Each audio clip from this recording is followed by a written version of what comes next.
Bonsoir tout le monde, merci de votre présence. J'ai le grand plaisir et honneur de recevoir deux amis du CAREF aujourd'hui, deux historiens de renommée, Monsieur Louis Blin et Monsieur Henri Laurence. Louis Blin, il nous a habitués à présenter ses derniers ouvrages sur l'islam et une personnalité de la littérature ou de la politique française. Je me rappelle, le dernier, c'était Victor Hugo et l'islam. Et aujourd'hui, nous avons rendez-vous avec Napoléon et l'islam. Et le discutant, c'est Monsieur Laurence que Monsieur Lublin vient de lui dire qu'il a été cité plusieurs reprises dans son livre. On va voir comment la discussion va se dérouler. Je suppose que le modérateur modère. Voilà. Voilà, donc je remercie les organisateurs qui permettent de me rajeunir doublement, puisque d'une part, je connais Louis, disons 40 ans, à peu près, donc c'est déjà quelque chose. Et c'est un sujet que j'ai traité dans mes jeunes années de chercheur, c'est-à-dire dans les années 80 et début des années 90. J'ai en gros quitté l'expédition d'Égypte vers 1995 et je n'y suis pas retourné depuis. Donc, si vous avez envie d'avoir des informations nouvelles, c'est avec Louis. Alors, le sujet est absolument passionnant et extrêmement provocateur, parce qu'à la limite, on pourrait le poser de la façon suivante, et je démarre là-dessus. Louis, à ton avis, était-il musulman? C'est lui qui le dit. Oui, donc c'est lui qui le dit, hein, c'est pas l'historien d'inventer, simplement l'historien rapporte et essaye ensuite d'expliquer et même d'interpréter. Oui, il y a deux interprétations possibles. Le problème, c'est que l'individu, Napoléon Bonaparte, a fait les deux, puisque d'un côté, à Sainte-Hélène, il dit que c'est du charlatanisme, et de l'autre côté, il dit nous autres musulmans. Exact. Et donc, ça laisse penser qu'à certains moments, il se prenait pas trop au sérieux, et à d'autres moments, il était islamophile, comme on aurait dit plus tard au XIXe siècle. Voilà, alors bon, vous verrez lors de mon exposé, puisque je vais rapidement, en une petite demi-heure, résumer mon livre. Moi, j'ai pris le parti tout simplement de croire ce qu'il disait. On a beaucoup mis en doute et même accusé Bonaparte puis Napoléon de charlatanisme. Moi, je le prends au pied de la lettre. Et puis, j'essaye de trouver donc un fil conducteur du début jusqu'à l'exil à Sainte-Hélène. Voilà. Mais le sujet reste ouvert. Tu veux commencer ton exposé? Oui, oui. Tfaddal, Ustaz. Bon, alors, bien sûr, je commence par remercier le Carême de m'accueillir une nouvelle fois. C'est un plaisir à chaque fois renouvelé.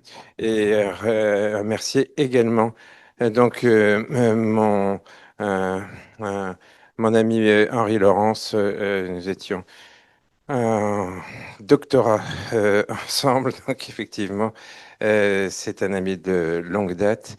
Je crois que ce que j'ai écrit est tout simplement un complément de ce qu'il a fait, en essayant de synthétiser le sujet qui est bien sûr passionnant. Je dois dire que j'ai fait un livre sur les trois mousquetaires de la littérature française au XIXe siècle, à savoir Alexandre Dumas, Lamartine et Victor Hugo. Leur rapport avec l'islam et la Vox Populi m'a fait remarquer qu'il manquait le quatrième. Donc voici D'Artagnan aujourd'hui que je vous présente. Bon, donc l'islam et l'Orient attirent Napoléon tout au long de sa vie. Et mon livre couvre ses années de jeunesse jusqu'à l'expédition d'Égypte, puis son exil à Sainte-Hélène. Entre les deux, je le compléterai donc par un second ouvrage consacré aux relations entretenues par Napoléon avec l'Arabie, car il ne remisa jamais son rêve oriental. Donc, le rapport à l'islam et à l'Orient repose sur une série de facteurs personnels chez Bonaparte. À mon avis, son extranéité a été déterminante parce que, né à Ajaccio, comme chacun le sait, mais dans une famille toscane, ce qui est moins communément admis, Napoleone di Bonaparte n'était ni français, ni corse, mais italien. Et il a émigré en France à l'âge de 9 ans, et devenu français qu'à 20 ans, lors de l'annexion de la Corse en 1789, donc bien après l'achat de cette île par la France à la République de Gênes, qu'il administrait auparavant. Il a francisé son nom à 25 ans, et sa culture toscane, donc bien sûr, il parlait italien à la maison, le prédisposait à l'ouverture à l'outre-Méditerranée, car elle était exempte du contentieux historique français à l'égard de l'islam et des musulmans. Alors, quand il était enfant, Napoléon souffrait tellement du racisme de ses camarades durant sa scolarité en internat qu'il se met à détester les Français au point de promettre, hein, je le cite, je leur ferai tout le mal que je pourrai. Donc, après un patriotisme corse éphémère, il reporte ses ambitions sur la France, par opportunisme essentiellement, à la suite de la Révolution, car elle lui ouvrait la voie de l'intégration à travers la carrière militaire.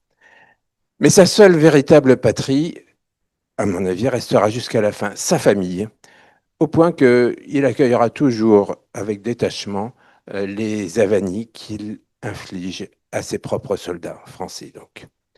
Alors, Jean-Jacques Rousseau exerce sur le jeune Bonaparte une influence déterminante. Il n'est pas français, lui non plus, comme vous le savez, et sa famille est liée étroitement à l'Empire ottoman.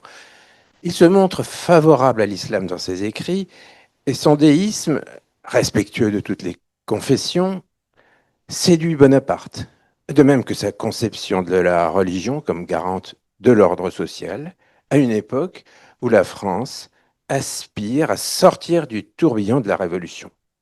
Bonaparte s'éloigne alors du catholicisme de son enfance, mais il est persuadé, je le cite, qu'une société sans religion est comme un bateau sans boussole.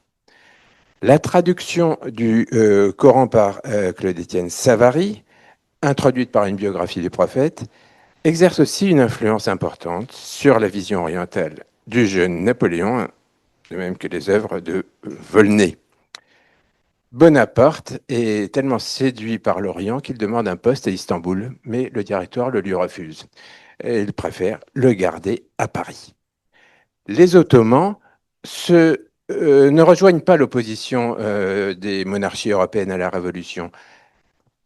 La Révolution ouvre la citoyenneté française aux musulmans pour la première fois, mais ses ambitions extérieures limiteront rapidement son universalisme dans un contexte dominé par la question d'Orient, c'est-à-dire la concurrence intereuropéenne pour le dépeçage de l'Empire ottoman, petit à petit bien sûr.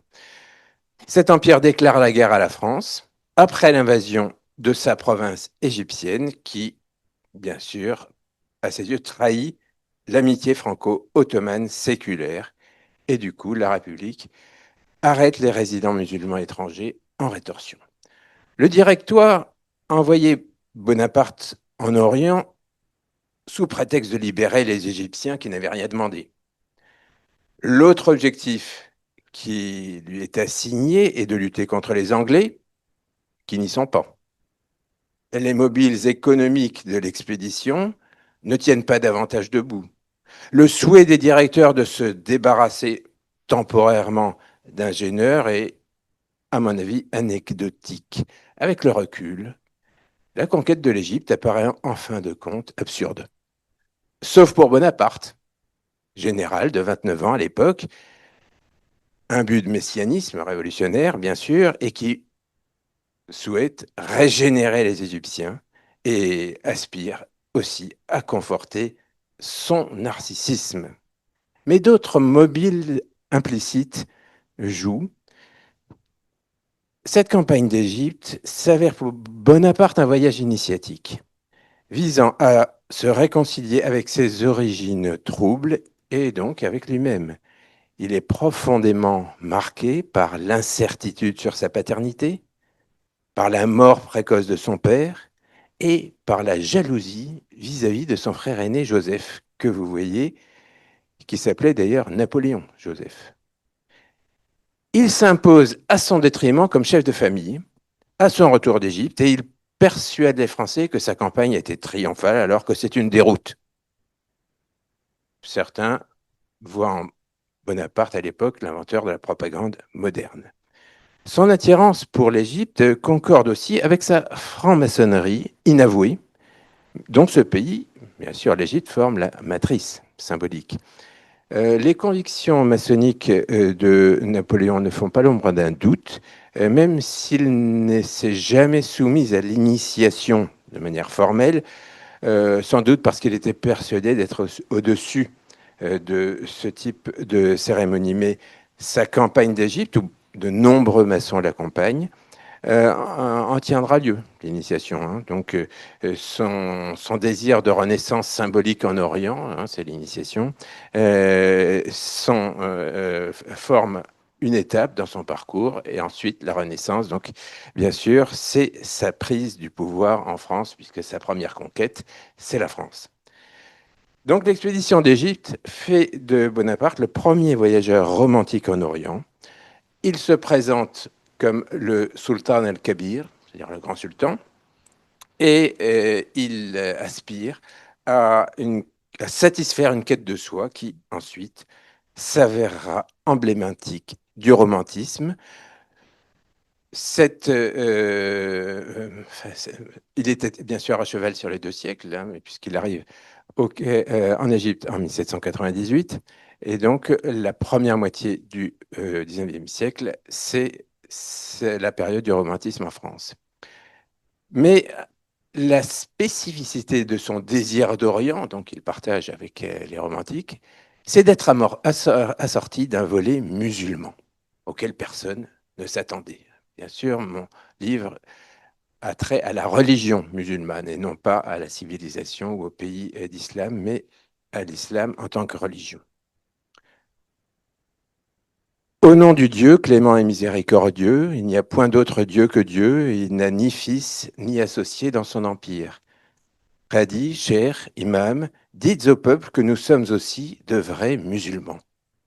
C'est ce que proclame Bonaparte en arabe dès son arrivée à Alexandrie, donc le 1er juillet 1798, et il place ainsi le respect de l'islam au centre de sa conquête. Jamais un dirigeant français n'a fait preuve d'une telle empathie publique envers cette religion. C'est d'autant plus notable que ces troupes sont majoritairement agnostiques, héritières de la Révolution, et plus avides de pillage que de libération d'un peuple opprimé. Bonaparte fut presque un homme seul en matière d'islam, en Égypte comme après son retour en France. Le général Menou, que vous voyez sur la diapo, lui succéda à la tête de l'armée d'Orient en 1801. Il représente une exception car il se convertit. Abdallah Menou reste à ce jour l'unique musulman à avoir commandé une armée française et le seul dont le nom est gravé sur l'Arc de Triomphe. À peine entré au Caire en juillet 1798, Bonaparte rassemble 9 notables de la ville dans un organe consultatif appelé divan, qui est la francisation de l'arabe diwan, et il les décrit comme suit, je le cite, « Ils ont été le canal dont je me suis servi pour gouverner le pays, mais ce serait en vain qu'on prendrait ses soins pour eux si on ne se montrait pas pénétré du plus profond respect pour la religion de l'islamisme, qui était synonyme d'islam à l'époque. » Donc Bonaparte amorce de la sorte une politique musulmane, c'est-à-dire, je cite d'ailleurs Henri Laurence, qu'il prend en compte le facteur islamique dans sa conquête. Pour cela, il lui faut avant tout comprendre la société égyptienne. C'est un défi redoutable pour un jeune Français qui n'avait encore jamais rencontré de musulmans, ni d'arabes. Il s'instruit donc patiemment auprès des membres du divan, alors que Bonaparte était l'impatient par excellence. Son respect à l'égard de ces vieilles barbes donc, contraste avec la perception des Égyptiens comme barbares par son entourage. y compris les savants, entre guillemets, qui l'accompagnaient. En quête de légitimité, il lui faut vaincre, mais aussi convaincre. Il engage à cette fin une politique de la fête, tout d'abord à l'occasion de la crue annuelle du Nil, puis en commémorant la naissance du prophète, et enfin pour fêter la République. Mais la population locale boude ces cérémonies car elle refuse de se compromettre avec l'occupant. Bonaparte participe à une séance soufie de dhikr à la mosquée d'Al-Azhar et adopte le nom d'Ali, peut-être car il admirait le courage du gendre du prophète à la bataille de Badr. Alors, on dit que on a affublé Bonaparte de ce prénom. Pas du tout, parce que quand on se convertit à l'islam, on n'est pas obligé du tout de changer de nom. C'est un choix personnel. Donc, c'est Bonaparte qui a choisi ce nom. Bien sûr, est-ce qu'il s'est converti ce jour-là? On ne le saura jamais, parce que nul registre n'enregistre les conversions. Mais Ali Bonaparte se vante de ce nom dans la presse parisienne. En novembre 1798, le quotidien parisien Le Moniteur, que contrôle étroitement Bonaparte à l'époque, rapporte ses propos à destination de son lectorat parisien. Donc, je le cite, Gloire à Allah, il n'y a point d'autre Dieu que Dieu. Mahomet est son prophète et je suis de ses amis. Le divin Coran fait les délices de mon esprit et fixe l'attention de mes yeux. J'aime le prophète. Il écrit ensuite qu'il entend, je le cite encore, établir un régime uniforme fondé sur les principes de l'Alcoran, qui sont les seuls vrais et qui peuvent seuls faire le bonheur des hommes. Comme vous le lisez sur la diapositive, et il ajoute personne plus que moi n'est persuadé de la pureté et de la sainteté de la religion mahométane. Donc Bonaparte considérait l'islam comme un vecteur de légitimation de son pouvoir, car il était porteur d'une vision politique du religieux, mais aussi comme un modèle d'organisation sociale. L'instrumentalisation politique de l'islam fera cependant long feu, puisque le Caire se soulève dès le mois d'octobre.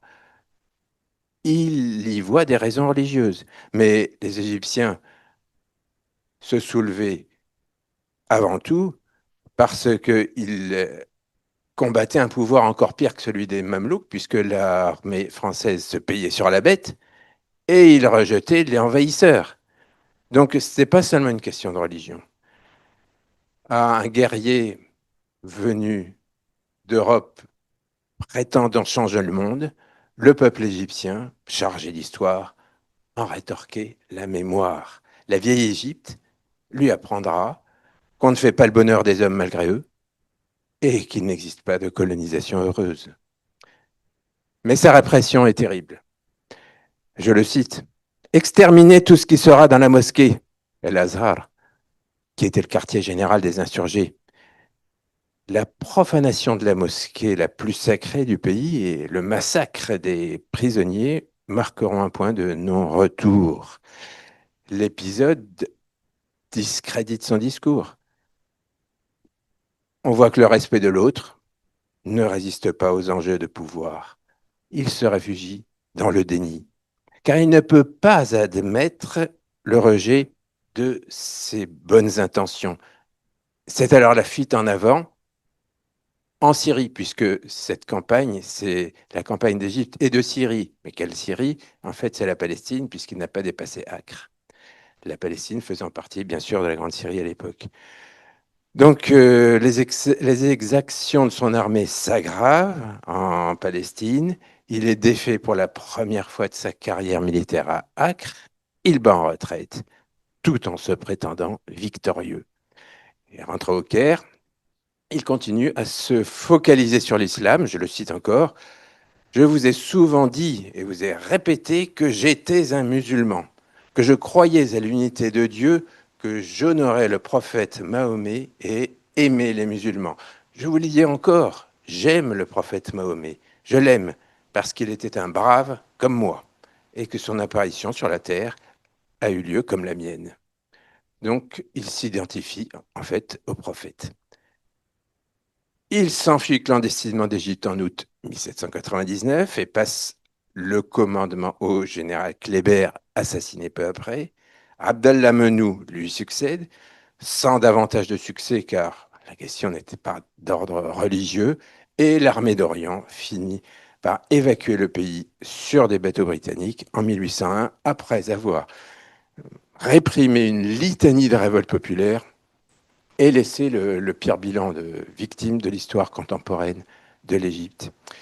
Donc, Bonaparte a massacré Palestiniens, Égyptiens, mais aussi ses propres hommes, puisque on estime qu'environ le tiers de ces hommes a péri, alors surtout à cause de la peste, mais c'est un bilan, bien sûr, désastreux, alors que la puissance de feu de l'armée française était infiniment supérieure, bien sûr, à celle de ses adversaires.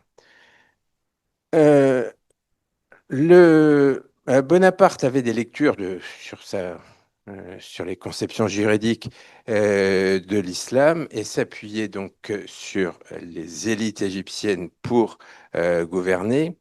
Ceci le persuade de la compatibilité des organisations sociales de part et d'autre de la Méditerranée, donc des cultes sur lesquels elles sont fondées. De retour en France, donc il applique la même tolérance religieuse qu'au Caire et il proclame la liberté des cultes en décembre 1799. Alors, certains estiment que le Code civil du Code Napoléon est hérité de l'apprentissage de la charia par Napoléon lors de ses séances avec le divan du Caire. Rien n'est exclu, mais rien ne le prouve. Donc, je ne trancherai pas. En tout cas, le Code Napoléon avait été préparé bien avant. Et même si Napoléon a assisté aux séances, ce n'est pas lui qui les a rédigées. Et il est plausible qu'il y ait eu une influence du fiqh égyptien de l'époque, qu'on connaît mal de toute façon, mais l'affirmer, c'est un raccourci certainement trop audacieux pour qu'il me convienne. Bon, maintenant Sainte-Hélène, donc Napoléon s'attale à la rédaction de ses mémoires et il commence justement par l'Égypte et la Syrie. Il y expose ses conceptions en matière d'islam. Aucun autre personnage européen célèbre comme lui n'aura autant loué cette confession. Il tire sa conviction de l'islam comme religion d'excellence de l'image de Mohammed comme grand législateur, issu de Lumière. Il assure qu'il aime l'islam, je le cite, qu'il vénère le prophète, respecte le Coran, dont chaque jour il fait lecture avec piété, et il poursuit: la religion de Mahomet est la plus belle. Les religions sont toutes fondées sur des miracles, sur des choses que l'on n'entend pas, comme la Trinité. Jésus se dit fils de Dieu et il descend de David. J'aime mieux la religion de Mahomet. Elle est moins ridicule que la nôtre. Voilà ce qu'il déclare à Sainte-Hélène. Donc il admire le prophète, qui est pour lui un modèle d'ordre temporel davantage que spirituel. Je le cite encore: la religion de Jésus découle de la morale de Socrate. Dans ce temps-là aussi, l'opinion penchait vers un Dieu unique. Ce qui est supérieur en Mahomet, c'est qu'en 10 ans, il a conquis la moitié du globe, tandis qu'il a fallu 300 ans à Jésus-Christ pour s'établir. Donc ces propos de l'empereur déchu à Sainte-Hélène, bien sûr, infirment la thèse d'une islamophilie uniquement destinée à séduire les Égyptiens. Bien sûr, à Sainte-Hélène, il n'avait plus aucun agenda politique. Donc Napoléon a écrit et signé la profession de foi musulmane à maintes reprises, en toute conscience et sans contrainte. Donc ce n'est pas une parole en l'air, mais un discours pléthorique, argumenté, tenu sur le long terme. L'historiographie dominante récuse pourtant son islamité en le qualifiant de ruse ou bien de supercherie pour berner les Égyptiens, mais elle oublie cette confirmation à Sainte-Hélène. Certains l'admettent: mes enfants, un islam de façade. Était-il donc chrétien ou musulman? En d'autres termes, s'est-il converti à l'islam? Il est le seul dirigeant français de l'histoire à avoir prononcé la shahada. Ce qu'il ne faudrait cependant pas interpréter, me semble-t-il, comme un reniement du catholicisme, puisque sur son lit de mort, il a demandé l'extrême-onction. Il est convaincu de la supériorité de l'islam dans son fort intérieur, mais l'homme d'État n'en a pas conclu qu'il devait se convertir parce qu'il suit une règle dominante en Europe selon laquelle la religion du prince doit coïncider avec celle du peuple. Je le cite, je me serais fait musulman avec les musulmans, déclare Napoléon. Mais en Europe, il n'est pas devenu musulman parce que ces pays européens ne l'étaient pas. Donc, c'est une interprétation pratique de la religion, pragmatique. Donc, tout dépend, pour répondre à la question que je posais, tout dépend en fait de ce qu'on appelle, de ce que l'on entend par conversion. Si c'est l'abandon d'une religion pour une autre, il ne s'est jamais converti, puisqu'il est resté catholique toute sa vie. Catholique, un peu orthodoxe, puisqu'il a emprisonné le pape. Mais il n'empêche qu'il est resté catholique et il l'a affirmé. Mais si on entend au contraire par conversion une adhésion à de nouvelles idées ou un nouveau dogme sans renier pour autant sa religion de naissance, ça marche si on les considère comme compatibles. Et c'est là le secret de Napoléon, cette conversion est sans exclusive. Et de toute façon, on n'est pas forcé de pratiquer une religion pour y adhérer. Donc, on ne peut pas le classer de manière binaire entre chrétien ou musulman. Non, pour lui, qui était, je vous rappelle, un immigré toscan en France, hein, devenu nationaliste français, catholique de raison et musulman de cœur, il a refusé une identité uniforme. C'était une personnalité qui se croyait hors norme et au-dessus de toutes ces classifications. Donc, euh, il, euh, il répète cette adhésion à l'islam.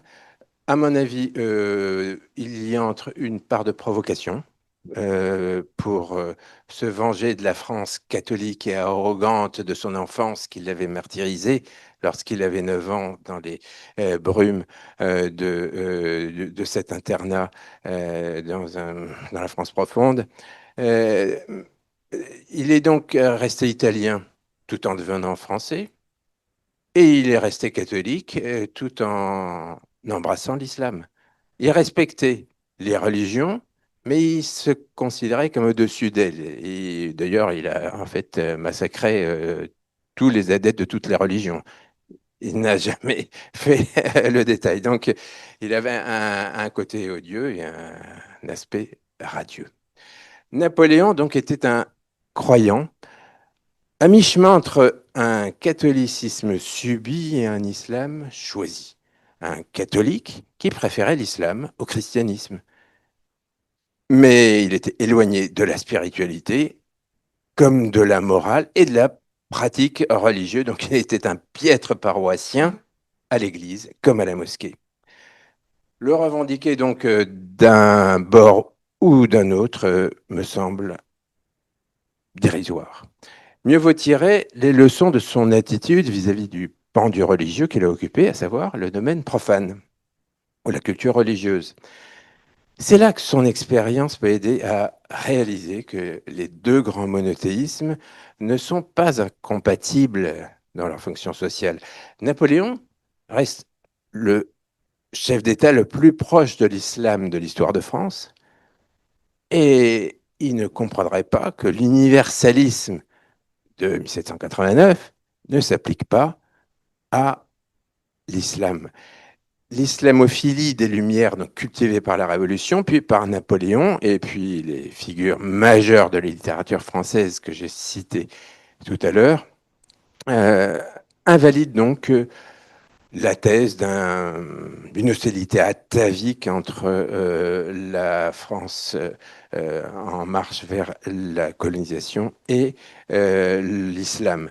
Au contraire, la reconnaissance de la part musulmane de la culture française constitue un legs napoléonien occulté, ce qui souligne le tabou qui l'entoure.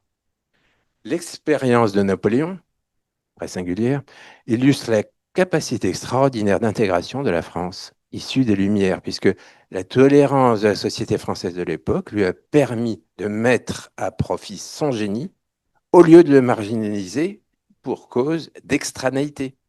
C'est une belle leçon pour aujourd'hui. On peut même croire que la part de la fascination que ce modèle d'assimilation a exercé sur les Français résulte de ce facteur. Une France confiante en son pouvoir d'absorption de la diversité célébrait alors un héros cosmopolite. La crispation identitaire de notre pays leur est due aujourd'hui à un emblème national qui bafoue son message. Napoléonais ne serait jamais devenu Napoléon dans une France récusant la différence. À son époque, elle avait confiance en ses facultés d'accommoder la diversité, car elle a adulé un héros d'origine étrangère qui mêlait avec naturel catholicisme, islam et franc-maçonnerie. Tout jeune, Bonaparte avait commencé par haïr ce pays, car il le rejetait. Et il a réglé ensuite ses comptes avec la France, non en la combattant, mais en se coulant en elle jusqu'à la dominer. Les immigrés pourraient suivre sa voie pourvu que la société s'y prête. Donc les historiens rappellent à juste titre les multiples apports de Napoléon à la France d'aujourd'hui, mais ils oublient malheureusement celui-ci.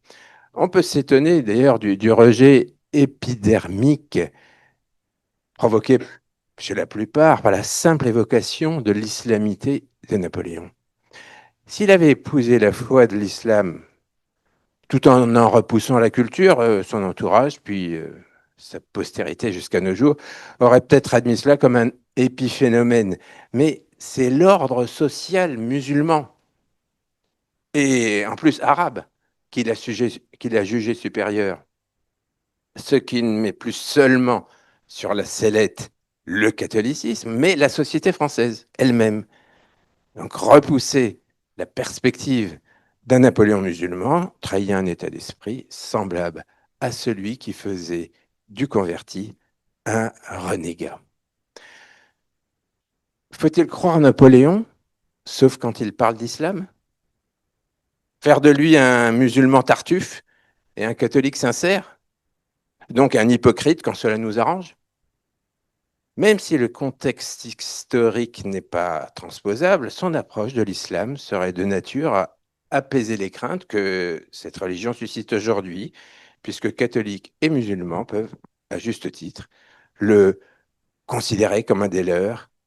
Il devrait servir de lien entre des camps qui érigent leurs différences en divergences.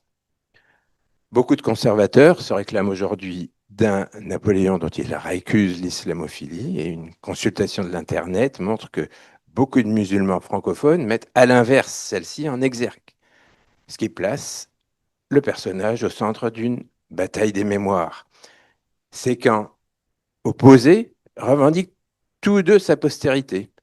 Cela pourrait faire de lui un rassembleur, puisque ceux qui rejettent les deux camps, alors troisième voie au nom de la laïcité, avivent les passions autour d'une histoire instrumentalisée par les enjeux identitaires comme d'habitude. Ils sont d'ailleurs rejoints par l'intelligentsia arabe anti-impérialiste qui dénonce la contradiction entre les actes et la parole de Bonaparte, et donc le taxe d'hypocrisie.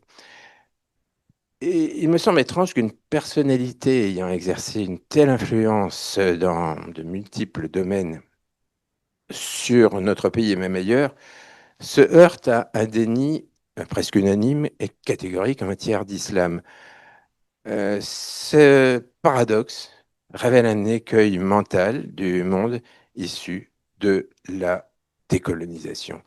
Refuser la perspective d'un Napoléon musulman. Vous voyez ici donc ce tableau allégorique avec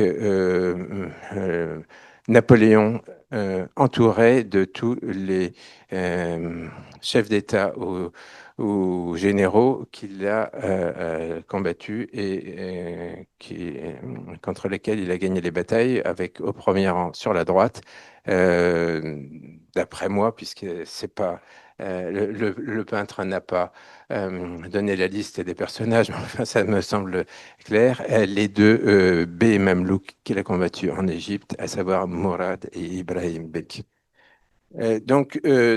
Napoléon reste un témoin de la relation d'amour, haine entre l'Orient et l'Occident. L'enjeu mémoriel qu'il représente fait de lui un acteur de notre temps et il nous informe donc sur notre époque. La France a précipité l'islam de Napoléon dans le trou noir de l'oubli. Une mémoire sélective a oublié sa fascination pour l'islam. Plus qu'une amnésie, c'est un reniement. Tout islamophobe ne saurait prétendre cultiver son souvenir et tout admirateur de l'empereur se devrait d'être islamophile s'il entend le respecter. Sa postérité pourrait servir d'antidote à l'islamophobie. L'incroyable omerta qui entoure le rapport de Napoléon à l'islam confirme la gravité du mal qui ronge notre pays. Je vous remercie de votre attention. Mon cher Louis, je ne vais pas te faire une soutenance de thèse. Tu as passé l'âge. Moi, je suis encore dans des jurys, mais bon. Juste un point que j'ai trouvé bizarre dans ton livre. Si tu cites pratiquement pas le cher Al-Mahdi, qui était, pour vous expliquer, probablement l'esprit le plus brillant de l'Égypte de la fin du XVIIIe siècle. C'était un copte converti à l'islam. Et souvent dans les textes que tu cites en disant il parlait au diwan, etc. Non, il parlait au cher Al-Mahdi. Et je pense qu'il s'est aussi fait largement manipuler par le cher, qui l'a poussé en avant dans ses déclarations islamophiles. Mais c'est un personnage absolument fascinant que ce cher d'origine copte. Tous les témoignages égyptiens de l'époque montrent un sentiment d'admiration et en disant c'est quelqu'un d'absolument extraordinaire. C'est quelqu'un qui vivait dans un palais qui dormait sur le sol par ascétisme. Et le seul texte qu'on a de lui en français, c'est les contes du cher Almadi, recueillis par Jean-Jacques Marcel, Jacques-Joseph Marcel, un des orientalistes de Bonaparte. Alors, il y a une controverse historique depuis pour savoir si les contes ont été rédigés par Marcel ou s'il a bien pris les textes. Mais en tout cas, Marcel était incontestablement l'ami euh, du cher Al-Mahdi. Oui, alors le cher M l'a dit, on le voit sur une des diapos, Bonaparte avec en costume un costume arabe. Effectivement, ce cher a joué un rôle fondamental, me semble-t-il, mais j'ai pas réussi à bien comprendre ce qui s'est passé, justement. Les sources m'ont manqué. Enfin, le problème quand on écrit sur la question, mais tu le sais mieux que moi, c'est qu'il y a un tel océan de sources que il est difficile. Bon, bien sûr, les spécialistes passent leur vie entière sur Napoléon. Moi, j'ai fait seulement un peu plus d'un an, donc on ne peut pas tout savoir. Par contre, ce cher, d'après ce que j'ai compris, mais ça sera dans la, je voulais, la seconde partie, l'entre-deux, entre la campagne d'Égypte et Sainte-Hélène, où là, on voit que le cher Mahdi, El Mahdi n'a pas joué franc jeu avec Napoléon, puisqu'il a soutenu les révoltés de Haute-Égypte contre l'armée d'Orient. Donc, c'est vraiment quelque chose de très compliqué. Moi, de toute façon, je suis loin d'avoir fait le tour de la question. Je pense qu'il y a encore beaucoup de choses à découvrir dans les archives, y compris d'ailleurs dans des archives égyptiennes qu'on a, enfin, jusqu'à présent, assez peu exploité. Et bon, si tu as des lumières, je serais ravi. Et si tu as des étudiants surtout à faire travailler sur le Cher El Mahdi, je crois qu'effectivement, ça me compléterait très utilement ce que j'ai écrit. Déjà, bon, pour le Diwan du Caire, on a les actes en arabe Oui. Mhm. et on a le témoignage de l'Adgabarti. Oui. Donc, les scènes qui sont décrites par Bonaparte, c'est pas au Diwan, parce que sinon on aurait le texte. Euh, Ouais, c'est mais juste. en revanche, c'est certainement le produit des discussions qu'il a en privé, probablement avec Marcel comme interprète, puisque je ne pense pas que le cher Almadi parlait le français, Mhm. euh, sur l'islam, etc. Parce que son précepteur, et alors Gabarty dit, enfin, le cher est arrivé, la souffrance a diminué. D'abord, les textes arabes de Napoléon sont beaucoup plus lisibles. Ils sont bien meilleurs arabes qu'avant, parce qu'avant, c'était Venture de Paradis qui était le droguement. Et là, les Égyptiens ont beaucoup souffert Oui. des traductions arabes de Bonaparte. Bon, les réactions de la population égyptienne, moi j'aurais un mot égyptien, même si j'étais pas là, mais je pense que les Égyptiens devaient penser quelque chose comme Tarshish. C'est-à-dire, bon, il est complètement drogué celui-là. Euh, Ça, c'est certain. Alors, il y a la fameuse scène racontée à Sainte-Hélène, que tu ne mentionnes pas directement, même tu as fait allusion, c'est celle de la conversion de l'armée. Et on sait, ça ne peut être que le cher Almadi, parce que c'est son style. Donc Bonaparte dit dans les textes de Sainte-Hélène, j'ai convoqué le Diwan du Caire. Il n'a pas convoqué le Diwan du Caire. Il a dû discuter avec Mahdi et il dit, je voudrais convertir l'armée française à l'islam. Le cher a dit, pas de problème. Alors Bonaparte a dit, oui, bon, il y a un problème, c'est que je ne peux pas imposer la conversion à mes 40 000 soldats, la circoncision à mes 40 000 soldats. Alors le cher a dit, il n'y a pas de problème, la circoncision, c'est pas dans le Coran, ce qui est d'ailleurs authentique. Et donc Bonaparte dit, oui, bon, il y a encore un problème, c'est que je ne peux pas leur interdire l'alcool. Et le cher dit, il n'y a pas de problème, simplement, ils n'iront pas au paradis. Et Bonaparte raconte ça à Sainte-Hélène, hein, je veux dire. Il le dicte à Sainte-Hélène, cet épisode. C'est ça qui est passionnant, c'est que on pourrait. Cet épisode est un peu, enfin, pour moi, au moins bizarre, si ce n'est plus. Mais il le raconte au point, alors qu'il n'avait aucun mobile qui l'y poussait. Donc, pour lui, il assume tout à fait l'hypothèse d'une conversion de son armée à l'islam. Je pense que un responsable français d'aujourd'hui hésiterait devant une telle ambition. Là, en même temps, tu as aussi le décalage de temporalité. Tu as à la veille de la campagne de Syrie, donc comme tu dis de Palestine, les Français sont allés jusqu'à Tyr. Ah, ils ont dépassé Acre. Oui, et ils ont une garnison franco-chiite à Tyr, Ah, parce que les chiites se révoltaient contre Ahmad Pacha al-Jazar. ah, bien sûr. Donc, ils cherchaient une diversion. Et donc, sous le mandat français, on célébrait l'amitié franco-chiite établie par Bonaparte. Ah, d'accord. Ça, bon, c'est Ouais. une autre anecdote. Donc, à la veille de la campagne de Syrie, il va dîner chez un des grands chers de Lazare. Bonaparte allait dîner chez les chers, hein. Et il part dans une envolée lyrique en disant que le Coran est absolument extraordinaire. Ben non, vous les Arabes, non, vous les Arabes, vous avez fait des grandes choses dans le passé, vous avez tout perdu. Là, c'est le discours de chronologie, c'est en gros ce que on pense à la fin du XVIIIe siècle. Et alors, les chers disent non, on a le Coran. Et Bonaparte dit oui, Mais dans le Coran, vous avez la recette de la poudre à canon? Et les chers disent oui. Donc, c'est quand même ces décalages qui se produisent. Mais je suis intégralement d'accord avec toi au sens où il y a une vraie islamophilie de Bonaparte. Jamais dans tout le corpus napoléonien, et Dieu sait qu'il est vaste, il y a un mot hostile à l'islam. Ça, alors qu'il est très hostile au judaïsme, et on croit qu'on peut légitimement le traiter d'antisémite.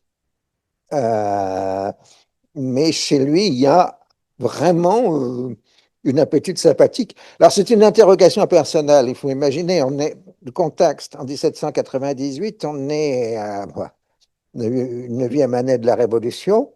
La Révolution a basculé dans l'antichristianisme en 93, ce qu'on appelait la déchristianisation.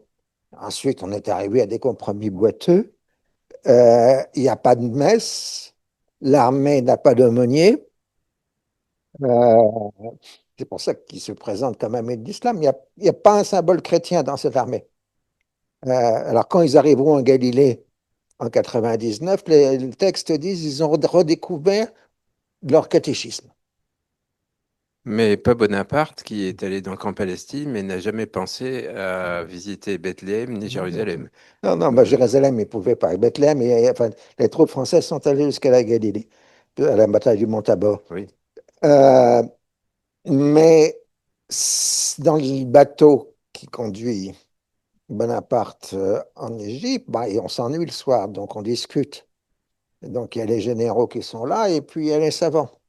Et on discute du dernier livre à la mode, je n'ai plus le titre en tête, qui essaye d'expliquer la religion par les symboles, par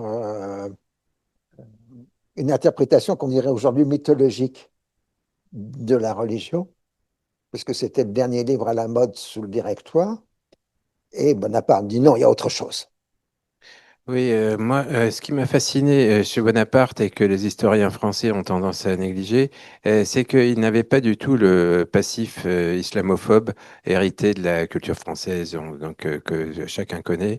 Et je pense que le fait soit une pièce rapportée, c'était un immigré musulman, hein, c'est ce que j'écris d'une manière ou d'une autre. Il se trouve que j'habite en Toscane, donc je suis bien placé pour savoir que la culture toscane n'a absolument pas de hostilité atavique contre, au contraire, hein, mais bien au contraire, si bien que la fascination de Bonaparte pour l'islam correspond tout simplement à son patrimoine culturel. Oui, mais enfin, bon, il était pas, il est allé en Toscane pour la première fois de sa vie en 1796. Oui, bien sûr, mais il était très attaché à la culture toscane et son dernier médecin était des Toscans. Enfin, Juste dans le village d'à côté en Corse, euh, c'était Cargèse. Et Cargèse était une colonie de Grecs orthodoxes du Péloponnèse, des Mainotes, et du Maine, qu'on appelait les Magnottes. Et donc sa première connaissance de l'islam et du monde ottoman, c'est par le Magne et il n'est pas allé dans le Magne. Ah, par les Magnottes de Corse, de d'accord. Corse, Ah oui. qui était dans son entourage direct. Ah oui, d'accord. Donc, qui étaient des musulmans. Non, qui étaient des Grecs orthodoxes. C'était grec, pardon, grec orthodoxe. Donc, alors, il connaissait pas. Ah oui, donc, il a entendu les Grecs orthodoxes critiquer l'islam. C'est ça que tu veux Bah, dire? c'est sa première connaissance directement avec Mhm. les Orientaux. Oui, avec les Orientaux, c'est ça. Alors, Euh, l'autre, bon, je ne vais pas monopoliser la oui. conversation parce que je serais intéressable. Mais la dernière anecdote, c'était un de mes premiers textes. J'étais tellement fier de l'avoir écrit que je veux le ressortir pour vous. Euh, c'est Bonaparte en 97. Euh, il domine l'Italie du Nord maintenant et il s'empare de Venise. Alors, c'est le choc pour tout l'Empire ottoman, parce que les Français, on était les amis des Ottomans, mais on avait quand même quelques centaines de kilomètres de distance. Et maintenant, les Français occupent la Vénétie, ils occupent les îles Ioniennes, Corfou, Zante, Céphalonie, etc. Donc, c'est un peu la panique à bord de l'autre côté de la rive. Le premier Ottoman à réagir, c'est le bey du Magne. Il envoie un message, une lettre à Bonaparte. Un problème. Comment s'adresser au chef d'une armée française quand on est un Ottoman poli? Puisque les Ottomans étaient des gens très polis. Et comme on n'a plus de roi, de Français, etc., il y a, il y a un problème. Donc, on ne peut pas dire le grand roi. Donc, le bey du Maine écrit une lettre au commandant en chef de l'armée française, Sari Raska, chef de l'armée de la Grande Nation. Alors, Bonaparte, une lettre, pas mal ça. Hein. Et puis, il repose la lettre. 15 jours après, arrive une seconde lettre. Ça, c'est le pacha de Bosnie qui salue le Sari Esker de la Grande Nation. Alors, ça fait bien, etc. Donc, Bonaparte fait publier la lettre, le texte, par le journal de l'armée d'Italie, parce qu'on est déjà dans un monde de médias. L'armée d'Italie a son propre journal, comme ensuite l'armée d'Égypte aura son propre journal. Il y a des presses et on publie. Il nous appelle la Grande Nation. 3 semaines après, arrive la lettre du pacha des pires, qui est entre passants le pire des pachas, puisque c'est le fameux. Oui, le pacha de Janina que vous connaissez tous, puisque c'est un personnage central dans le conte de Monte Cristo. Voilà.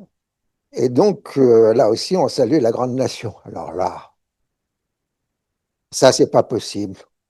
Bonaparte écrit au directoire et dit, il nous appelle la grande nation, nous sommes la grande nation.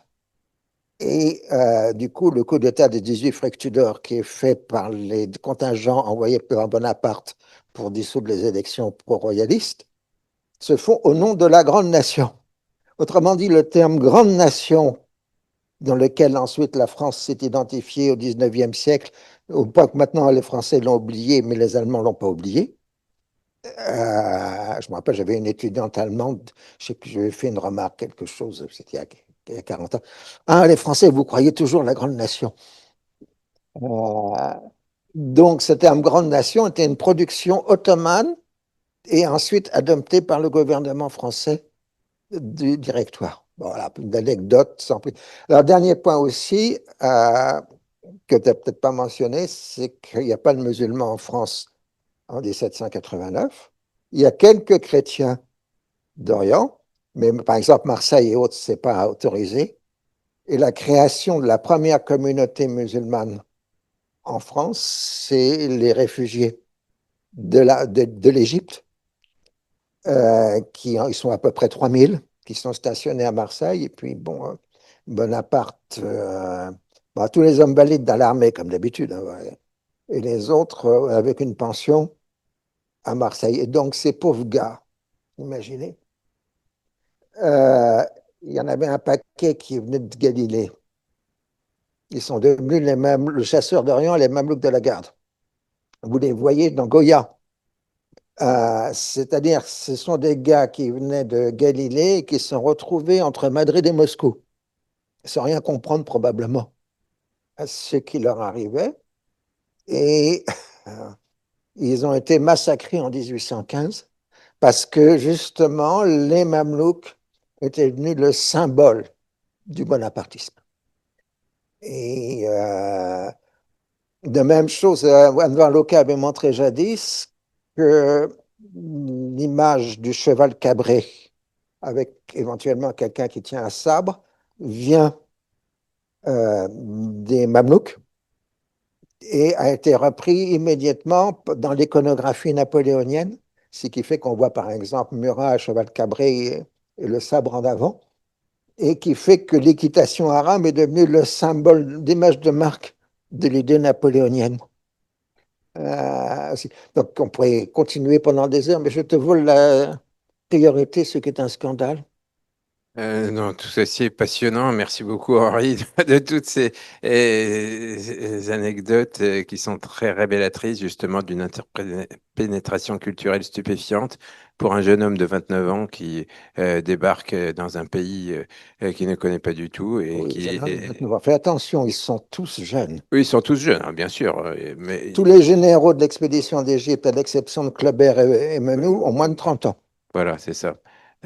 C'est effectivement quelque chose de stupéfiant. C'est une nouvelle génération qui découvre un autre monde. Donc ça a évidemment des répercussions immenses, mais il me semble tout de même que Bonaparte, bon, bien sûr, j'enfonce une porte ouverte, et avait une compréhension singulière euh, par les autres. Bon, Ah on va oui, pas généraliser, mais Bonaparte, c'est quelqu'un d'unique dans la euh, relation avec si l'islam. tu compares avec la littérature orientaliste de la fin du XVIIIe siècle et du début du XIXe siècle, tu ne trouves pas ce que Bonaparte dit à Sainte-Hélène. Et ça, à mon avis, c'est le séjour en Égypte, c'est le Cher al-Mahdi. Oui. euh, Parce que là, je pense qu'il a parlé de longues heures avec le Cher al-Mahdi. Oui, alors que c'était l'être le plus impatient qu'on puisse imaginer. Donc, le fait même qu'il ait écouté Cher de Lazare, c'est quelque chose de stupéfiant. Enfin, il n'a jamais rien, il n'a jamais rien écouté, il n'a jamais écouté personne, ni même sa femme. Donc, on peut considérer que le Cher et donc les membres du divan en général ont eu l'oreille de Bonaparte d'une façon tout à fait exceptionnelle. Alors merci encore à tous, merci à Henri-Laurence d'avoir animé cette discussion et merci à tous les auditeurs.